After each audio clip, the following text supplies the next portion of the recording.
السلام علیکم ناظرین، اسلام آباد سے ظہیر الدین بابر آپ کی خدمت میں حاضر ہے پروگرام 4C کے ساتھ۔ ناظرین، جو تازہ پیش رفت ہوئی ہے قومی سلامتی کا اجلاس تھا کمیٹی کا، جس میں اپوزیشن جماعتوں نے، جو PDM میں جماعتیں جو شامل ہیں، انہوں نے اس کا بائیکاٹ کر دیا ہے، اور اطلاعات یہ تھی کہ جو عسکری حکام ہیں انہوں نے ملک کو اس وقت جو درپیش مسائل تھے اس پر بریفنگ دینی تھی۔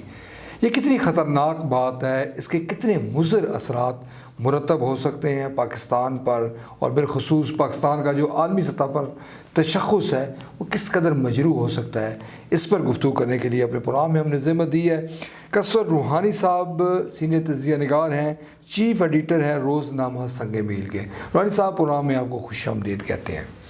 ایک تو یہ بتائیے گا کہ یہ جو معاملہ ہے، ہم یہ اکثر کہتے ہیں اور یہ کہا جاتا ہے کہ ذاتی مفادات کی بجائے قومی مفادات کو ملحوظ خاطر رکھنا چاہیے، ذاتی جو اغراض و مقاصد ہیں ان کو پس پش ڈالنا چاہیے اور ملک و ملت کا سوچنا چاہیے، مگر یہ جو کام PDM میں شامل جماعتوں نے کیا ہے، اس کو تو آپ کسی لحاظ سے اس کو آپ جسٹیفائی نہیں کر سکتے۔ جی، بسم اللہ الرحمن الرحیم۔ بابر صاحب، یہ مجھے نہیں سمجھ آ رہی کہ اپوزیشن کس طرف جا رہی ہے، تو بڑا ڈینجرس اور خطرناک کھیل کھیلنے جا رہی ہے۔ اس میں آپ دیکھیں نا، وہ فوج کے بارے میں کہتے ہیں جی فوج حکومت کی نہیں ہے، فوج ہماری بھی ہے، تو ادھر پھر فوج کو آن نہیں کر رہے ہیں۔ یہ دوہرا معیار یہ کیا ہے؟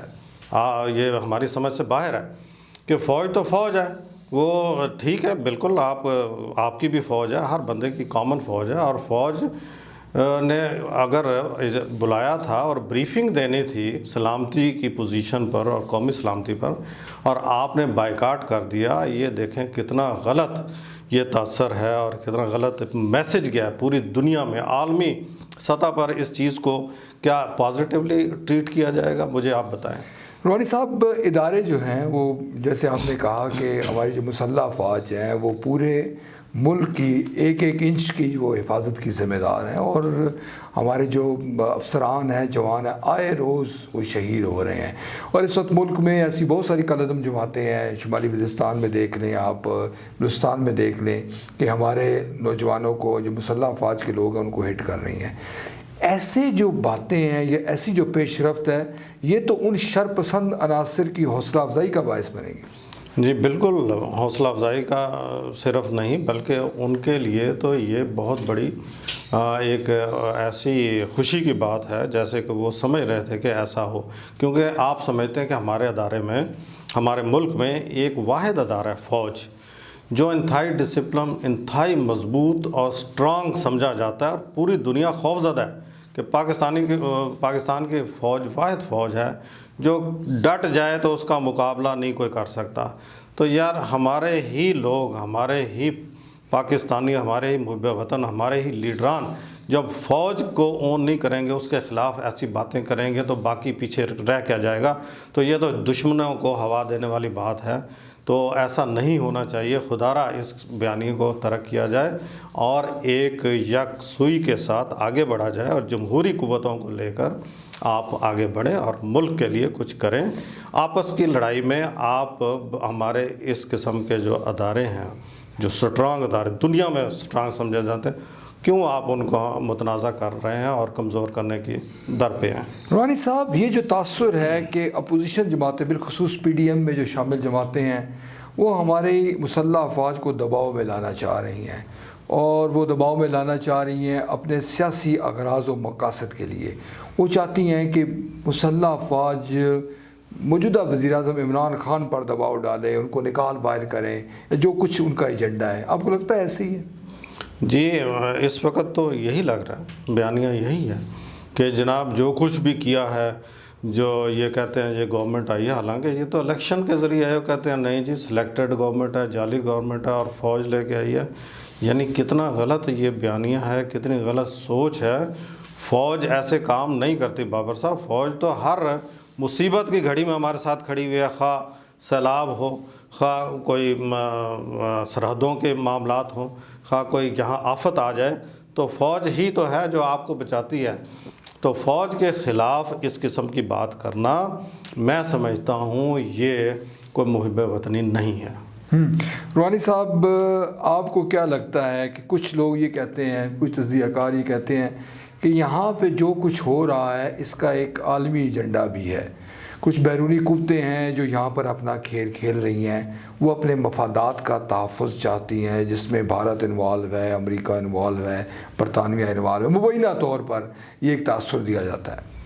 جی بابر صاحب، بالکل یہ بات تو کھل کر ہمارے پرائم منسٹر صاحب جناب عمران خان صاحب نے بھی اس کا عندیہ دے دیا ہے کہ جناب جو اپوزیشن ہے، خاص طور پر جو نون لیگ والے ہیں، وہ تو دوسروں کی زبان بول رہے ہیں، جو ہمارے مخالفین ہیں، جو ہمارے بدترین مخالفین ہیں، جیسے انڈیا ہے، امریکہ ہے، برٹن، بہرحال یہ سارا جو تانا بانا ہے یہ جا رہا ہے کہ چین کو کسی طرح کاؤنٹر کیا جائے، اور اب چین یہ ایک دینے والا ہے بہت جلد کہ جی چین is the super power in the world, وہ اس بات کو منوانے والا ہے۔ تو ان کو خوف ان بین الاقوامی قوتوں کو یہی ہے کہ چین اگر آ گیا تو ان کا کہانی ختم ہو جائے گی۔ تو یہ بیانیہ لے کر اگر ان لوگوں کا چل رہے ہیں تو یہ تو ہمارے لیڈر صاحب جون سے ہیں پرائم منسٹر صاحب عمران خان، انہوں نے کلیئرلی بتا دیا ہے کہ اپوزیشن تو یہ کھیل کھیل رہی ہے۔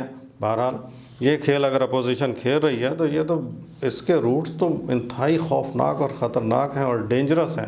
یہ کیا سمجھتے ہیں کہ یہ کھیل کھیل کے یہ بچ جائیں گے؟ یہ بھی نہیں بچیں گے، اور باقی جو ہمارے جو صحیح کام کرنے والی قوتیں ہیں وہ بھی ڈیمیج ہو جائیں گے۔ تو اس کا مطلب ہے روحانی صاحب، ہم یہ کہیں کہ ہم ایک اور سرد جنگ میں آ بیٹھے ہیں، یا ہم شامل ہو گئے ہیں، یا ہمیں انوالو کر دیا گیا ہے؟ جیسے ماضی میں روس اور امریکہ تھے، آج چین اور امریکہ ہو گئے ہیں، اور دیگر جو مغربی قوتیں ہیں وہ ایک طرف ہو گئی ہیں۔ تو معاملہ یہ ہے کہ ہمارے میں کھینچا تانی، لابنگ، یہ سلسلہ مستقبل قریب میں بھی جاری رہے گا۔ جی، یہ بابر صاحب استعمال کرنے کی کوشش ہو رہی ہے انٹرنیشنل لیول پر پاکستان کو، اور یہ لوگ نادان لوگ ہیں، ہمارے نادان دوست ہیں، یہ استعمال ہو رہے ہیں۔ ان کو فار گاڈ سیک ان کو سوچنا چاہیے، اس کھیل میں اپنے آپ کو انوالو نہ کریں تو بہتر ہے۔ یہ تو پھر وہی بات ہے کہ ذاتی مفادات کی جنگ میں یہ ہمارے ملک کو نہ لے ڈوبیں۔ یہ جو معاملہ کہا جا رہا ہے کہ جو موجودہ اقدام ہے، جو اس اجلاس میں شرکت نہ کرنا ہے، اس کا کسی نہ کسی طریقے سے گلگت بلتستان کے الیکشن سے بھی تعلق ہے، اور یہ کہا جا رہا ہے کہ ہمیں زیادہ حصہ دیا جائے۔ جی آف کورس، وہ ایک بہت بڑا میں سمجھتا ہوں گیم چینجر ہے۔ گلگت بلتستان کا جو الیکشن ہے جو حال ہی میں ہونے والا ہے، اس میں اگر تو دیکھیں نا، کلیئر کٹ پوزیشن پتہ چل جائے کہ پاکستان کدھر کھڑا ہے، کس پارٹی کی طرف کھڑا ہوا ہے، اور اس میں کس کا بیانیہ بک رہا ہے، کس کا نہیں بک رہا، یہ تو اس الیکشن کے بعد ہی پتہ چلے گا۔ لیکن جو حالات نظر آ رہے ہیں اس میں بابر صاحب میں نہیں سمجھتا کہ کوئی بھی پارٹی واضح اکثریت لے سکے۔ اس میں ان کو کولیشن گورنمنٹ بنانی پڑے گی، اور آیا کولیشن گورنمنٹ میں P T I known league کے ساتھ الحاق کرے گی یا پیپلز پارٹی کے ساتھ کرے گی، یہ ایک بہت بڑا کویسچن مارک ہے۔ قصور روحانی صاحب، سینئر تجزیہ نگار، چیف ایڈیٹر روزنامہ سنگ میل، آپ کی آمد کا شکریہ۔ وقت ختم ہو گیا ہے ناظرین۔ قومی سلامتی کمیٹی کے اجلاس میں شریک نہ ہو کر جو بریفنگ ہے وہ نہ لے کر یقیناً اپوزیشن نے ایک بہت ہی منفی پیغام دیا ہے، اور یہ پیغام ایسے ہے جس کے دور رس اثرات مرتب ہو گئے۔ پی ڈی ایم میں شامل جماعتوں کو اس بات کا احساس ہونا چاہیے کہ سیاسی اختلافات اپنی جگہ ہے، مفادات اپنی جگہ ہیں، مگر ملک و ملت کا جو بیانیہ ہے، جو اس کا مفاد ہے، اس کو اولویت دینی چاہیے۔ اسی کے ساتھ اپنے میزبان ظہیر الدین بابر کو اسلام آباد سے اجازت دیجیے۔ اللہ حافظ۔